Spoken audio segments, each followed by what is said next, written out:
So we're soon to get this race underway, the fourth round of the Rymax Lubricants Sports 1000 Championship. So it's Rich Miles with the orange front on his car closest to the camera. He makes a pretty good start as the race gets underway, but Jonathan McGill does not get away. I think everyone avoids him though, and he's finally up to speed now. But it's Rich Miles then, former Compact Cup racer, that is in the lead then, heading down towards Clairvaux for the first time. It's Ryan Yarrow second, Victor Newman, the Strasbourg-based driver, trying to go around the outside. There's contact and Ryan Yarrow spins, and there's more of a tangle. Dan Lana goes very wide in avoidance.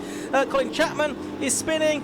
Colin Spicer's got caught up in that as well. About half of the field therefore caught up in that, and Rich Miles, as a result of all of that, Josh, leads by about 200 yards. And it's Michael Roots, who I said he struggled yesterday. He's up in second position, so he managed to avoid the carnage that happened in front of him. In third position is his teammate Victor Newman, that you could perhaps suggest caused all of that. And then I think it's Stephen Dean up into fourth. He started 10th, so he certainly made the most of that. But here are the two Mattel Cars machines of Michael Roots and Victor Newman. Now, going off yesterday, Newman should be quicker, but he's got damage, of course, after the incident early on. It's Tom Johnston up fifth. How did he start? He was ninth. So the two men from row 5 are there in the top 5 overall, Dean and Johnson. But then Rich Miles. Now this is a good chance for him to win the race, isn't it? Well, absolutely right. He's hoping to do a full season. As told me earlier today, he's never actually done a full season in anything before. Even in the Compact Cup, he always missed 1 or 2 meetings in that. But this year he said if the championship looks like it might be on, then he will stick with it. And, well, that's a possibility. If he can convert this big lead that he has into the win, he'll take quite a bit of catching here, because he was rapid yesterday. He did a 1:25.27, only a couple of tenths off the time of Ryan Yarrow yesterday. Big battle for 6th. It's Tim Hovard who's currently there, but Dan Larner's alongside him. He had to take a void in action at Hawthorne on lap 1. He was really quick yesterday with Larner in this older Mattel, the MC52, and he goes round the outside of Hovard, but goes out wide out over the gravel. But he's back on again. He's okay there in 6th place, ahead of Hovard. Then Andrew Timpson is up in 8th position, running well again. Somebody avoided the incident early on. Then Phil Hutchins and Jonathan McGill. Ryan Yarrow is 12th. Colin Spicer and Colin Chapman are much further behind. They were held up. There's Dean and Johnston, who are battling for 4th and 5th positions. Yeah, and these two drivers perhaps a little bit further up than they normally would be. Be interesting to see if they can maintain these positions all the way through to the end of the race. Stephen Dean, very experienced racer, raced with the 750 Motor Club for quite some time. Tom Johnston, who is London-based and is the head of trading operations for a hedge fund. Good chance for him to get some relaxation. He gets a better exit out of Sunny, and I thought he might be able to capitalise on that, but he backs out of it in the end, probably wisely, and actually loses quite a few car lengths to Stephen Dean there in that fight for 4th and 5th position. Leaders already heading up to the hairpin, by the way. Here is that fight for 4th and 5th, and does this bring Larner into the equation as well? Yeah, Dan Larner was 4 seconds behind them at the start of the lap, so he's going well. I know towards the front, Michael Roots is looking much more comfortable than yesterday, keeping Victor Newman at bay, because we watched the battle for 4th position across the line. And actually, Michael Roots is the fastest driver on the track. He sets the fastest lap of the race.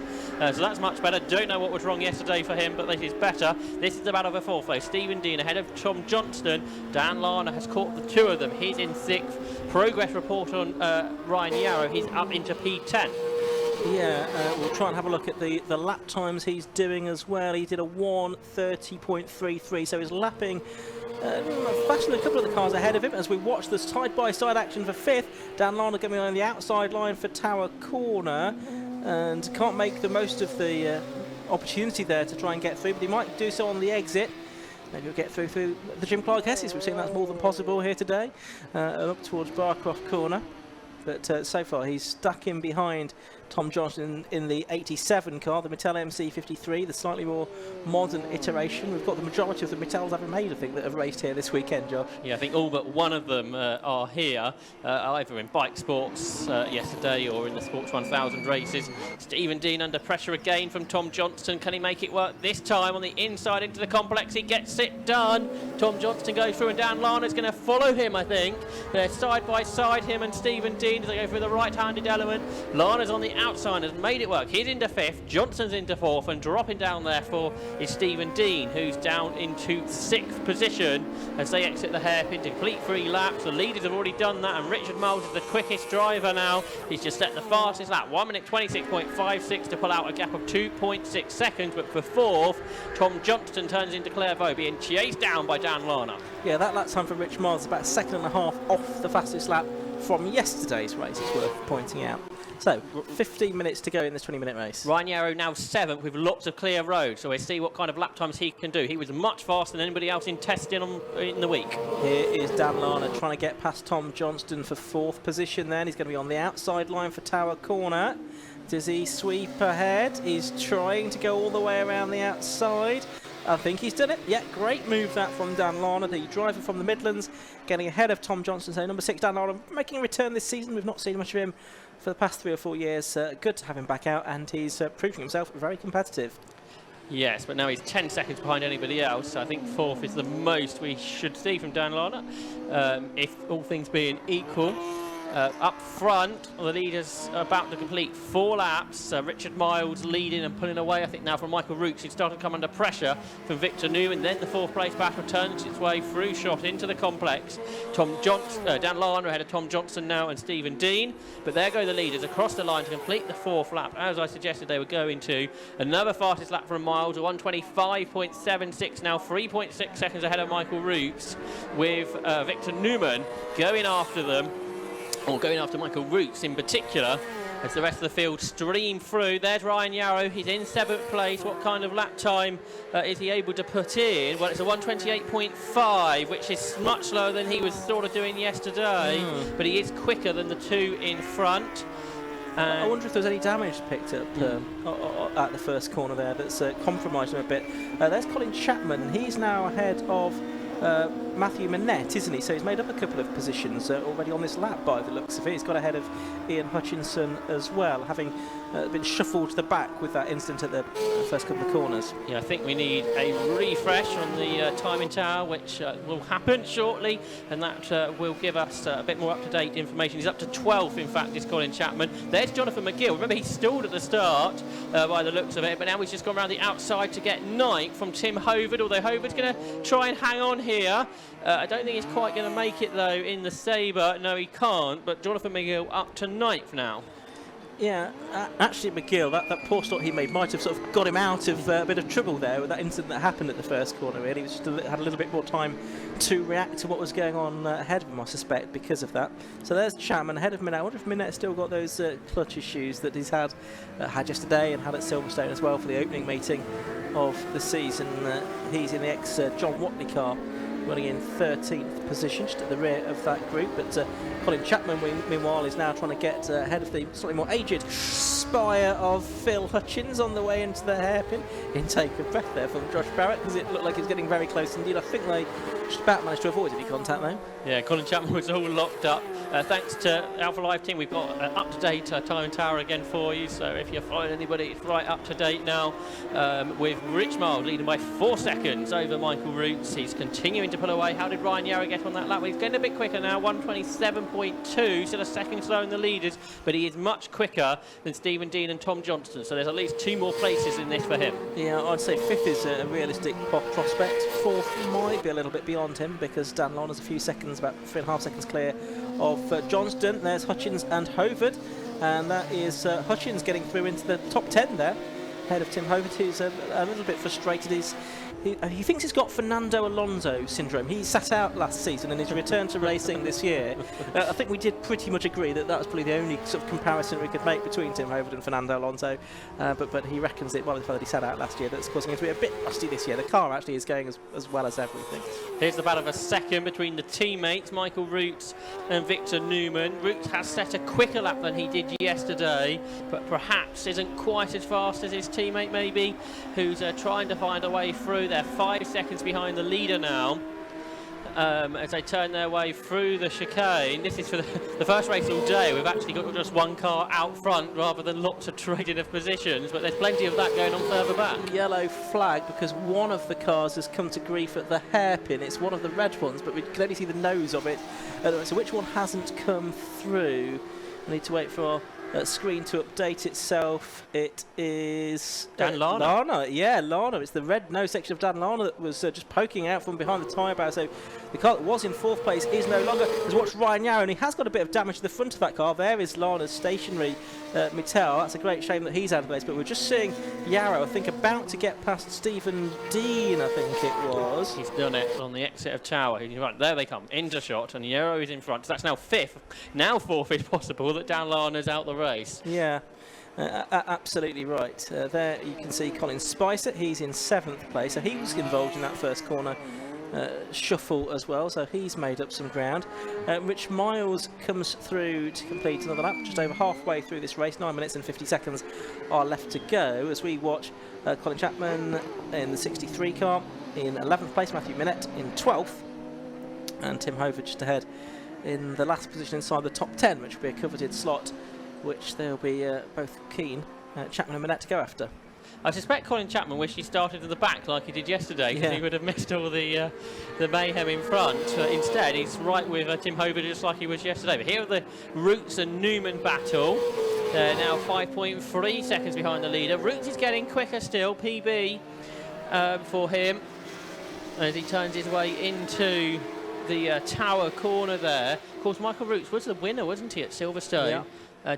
Seems to be able to translate that pace into Croft pace, but he might get a good result out of this race nevertheless.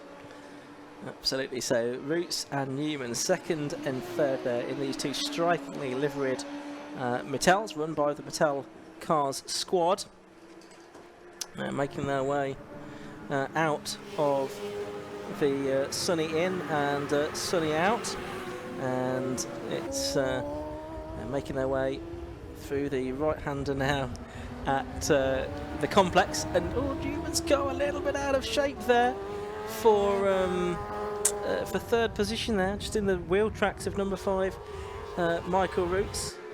They're about 5 seconds behind the leaders. The black and white driving standards flag going out to somebody, the number we can't see from here, so whether our camera's able to get a shot of that will remain to be seen, but that's someone probably being warned for track limits infringement. That was another personal best from Michael Roots, so he's getting quicker. He's going a second faster than he went yesterday, so certainly something has been found for today, and he's just getting quicker and quicker all the time. There's a bit of a dust cloud on the exit of the chicane. That would have been the leader, Rich Miles, who obviously is still pushing on up front. 87 Tom Johnston getting the driving standards flag. I've got a feeling he got one yesterday as well, but I might be making that up. And if we pick him up, we shall see Ryan Yarrow has caught him. So the long wait for the 4th place battle, which are half a minute behind the leader.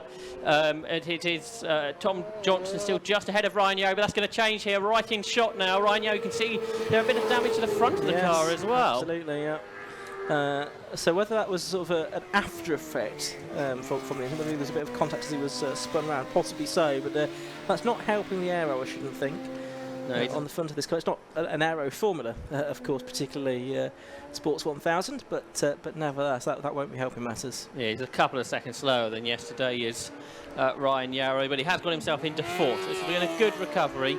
He's got a big championship lead, so he'll continue to lead the championship as time goes on. Oh, Matthew Minette's had an off. He's going to get back onto the circuit, though. That's at Tower. He was quite close to Tim Hoven, so I wonder if he was trying to find a way past him. There's Stephen Dean, who's sick. Behind him, Colin Spicer in 7th. Wasn't Spicer off at the start? Yeah, he was. It was a good comeback. Yeah, he's up to 7th. His lap time is quicker than Stephen Dean by some way. He's 4 seconds behind him at the start of the lap. He's under pressure, though, from Jonathan McGill, who's equally as fast. So together, these two should catch Stephen Dean in front of them for 6th. It's a good advert, isn't it, for his car, which is for sale. He's going to be out possibly for the next meeting in a new car. We're hoping to debut at Anglesey, but that's now been postponed. So we'll see if Colin Spicer is out in the new car that he's been developing with Mark Norden. Well, that'd be at Snetterton, won't it? So they've got a month and a half till then, so that's quite possible, which will be exciting to see. Yeah, always welcome another manufacturer on the grid. Obviously, Spire and Mattel cars dominating the grid at the moment. We've not got the contour of Drew Faulkner with us this weekend as we watch a change there. McGill up the inside of Spicer for 7th place at Tower Corner, and he's made it done. So the two Spires doing battle. There is some damage on the back of the Spire there. Yeah, look, a bit of diffuser damage. That doesn't slow him down though, because he's back past McGill into the Jim Clark S's. So, damage or not, Spicer is rapid. He's lapping almost as fast as he did yesterday, about half a second away. But good pace from him. They're now less than 4 seconds behind Stephen Dean. We might get a shot in our next camera how far further in front of he is. Well, he just swept through shot as we got it. There you can see the gap of about 4 seconds. But of course, if these two start to battle, they might slow each other up and their forward progress could be halted somewhat. But yeah, McGill has a look on the inside of Spicer, and Spicer's gone in a bit deep into the hairpin. He's off the road, he's on the grass. And pretty good grass tracking effort still as he accelerates back onto the road, but that has allowed McGill into 7th, and he will be now the one to try and catch Stephen Dean, who is doing PB lap times all the time. 4.5 minutes left to go in this race. The Rymax Lubricants Sports 1000 Championship, round number 4 of 12 that we will have this season for this category, which evolved, always a big moment for McGill there, out of the RGB Championship. Originally, 20 years ago, it was for road going bike engine sports cars, sort of motorcycle engine Caterhams and Westfields and that kind of thing, but it's evolved into effectively a prototype-esque sports racing formula now, albeit these cars run on treaded tyres, and there's no sort of no wings allowed as such, and no big aero efforts that you can make. So 4 minutes to go, and we're watching Colin Spicer, and that's going to be Phil Hutchins and Colin Chapman just behind him now, who've made up ground after his grass tracking moment. Indeed, Phil Hutchins, who was a podium finisher at Snetterton a couple of years ago in the wet. He's very wide, he's on the grass. This isn't great for him. Oh no, he's back on again, so that wasn't as bad as it could have been, despite the weather being so good. There's particular parts of the grass which are absolutely sodden from previous weeks of rain, but he wasn't holding too much, but he has been holding enough for Colin Chapman to come down the inside and to go through. I think Chapman was the driver who was held up the most in that first lap instant. He's up tonight. He's done a 1:27.3 though, which is a second quicker than he went yesterday in his new car to him for this year. It's only the top 4 drivers which have been quicker, or I suppose plus Lana, that have been quicker than him in this race. So Colin Chapman getting more used to that car all the time. The GT3 20S Spire that he drives is now in 10th position, but looking to move forwards even further. He's up in 9th position, of course, getting ahead of Phil Hutchins, but he looks to move forwards further. I think we might need another refresh, I'm afraid, on the timing tower. Yeah, because we're now 18 or 17 minutes into the race, which Miles leading by 6.6 seconds over the rest of the field, but only still about half a second between Roots and Newman, and Miles is going across the line to complete lap number 12. These are the two cars, I was going to say disputing second and third, but that would imply that there was some kind of challenge going on. Looks like someone's getting a penalty, which I suspect is going to be Tom Johnston, because we saw the warning flag out for him a few moments ago, so I suspect that is again for track limits infringements. But looking at these two, Michael Roots did some low-cost racing a few years ago. Used to race karts, I think, alongside and against Scott Mittal in the past, and lots of karting, a little bit of car racing, and came into Sports 1000 last year. These two are within a tenth of a second of Miles' fastest lap now. Confirmation is a 5-second penalty for Tom Johnston, number 87. And he's currently just about 5 seconds ahead of Stephen Dean. So that's going to be tight. Who gets that position at the end? There is Michael Roots then, who's going much better than yesterday in the MC53 Mattel. He carries a lot of speed there into Sunny on what is this going to be the penultimate lap of the race? I think it is.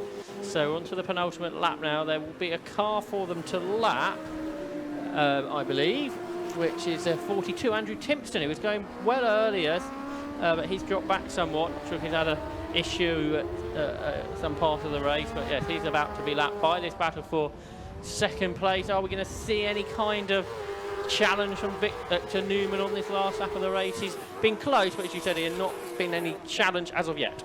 No, not yet. Let's see if he does mount an attack on his teammate effectively, Michael Roots. They've got that back marker to try and negotiate. They're probably going to have to wait until they come. He actually keeps well to the left-hand side of the circuit and lets them through, so that's good. Meanwhile, at the road, Rich Miles is well on his way to victory. He's leading by about 6.5 seconds over these two. The number 5 car of Roots, the 67 car of Victor Newman, who works, I think, for a team racing in motorsport in France. Notice behind, Stephen Dean has been caught for 6th now by Jonathan McGill, so that's a possible change on the last lap. And behind them, Colin Spice has been passed by Colin Chapman for 8th, so positions changing further down the top 10. Keep an eye on that. We're still watching this battle for 2nd out of Barcroft into Sunny for the final time, so only a few corners left to go for these two. I don't sense that Victor Newman's about to send one up the inside into the hairpin on the last corner. Meanwhile, Rich Miles is about to head into the hairpin himself for the final time. So here's the battle for 2nd going through, but Rich Miles is out of the hairpin now, and you're about to see him come into shot, and he's going to be greeted by the checkered flag, and he's going to take victory in round 4 of the 2021 Rymax Sports 1000 Championship. A comfortable win. Okay, we're here in the pit lane once again with your Rymax Lubricants Sport 1000 winner, Rich Miles. Miles clear, you could say. 10 seconds winning by yesterday. I think it was about 6-7 seconds today. How is it out there? Just a walk in the park? No, not at all, not at all. It's really difficult. Conditions are very slippery. It's carnage out there. Just keeping it on the track for the whole race is a challenge in itself, so I'm just proud of that. I mean, it doesn't look like an easy thing to drive. How are these cars compared to, let's say, any other single-seater that you might have driven? Feisty. Obviously on semi-slicks, you haven't got much aero, so they move about all the time. You constantly think you're going to die. It's great. Okay, well, it certainly looks exciting out there. I mean, as I say, you have been fairly clear of the pack throughout the whole weekend. Is it? Obviously, it's not as simple as plain sailing, but I mean, are you enjoying it out there? Are you still loving it? Yeah, no, I'm absolutely loving it. Obviously, yesterday was just a bit of luck. Ryan won it, but he got taken out for ride height. Today, I think he spun behind me, so I kind of got it handed to me, so I can't say it was too easy, but just played out. All right.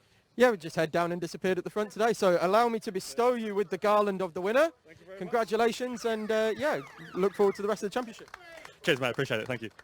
Thanks, guys. Back to you.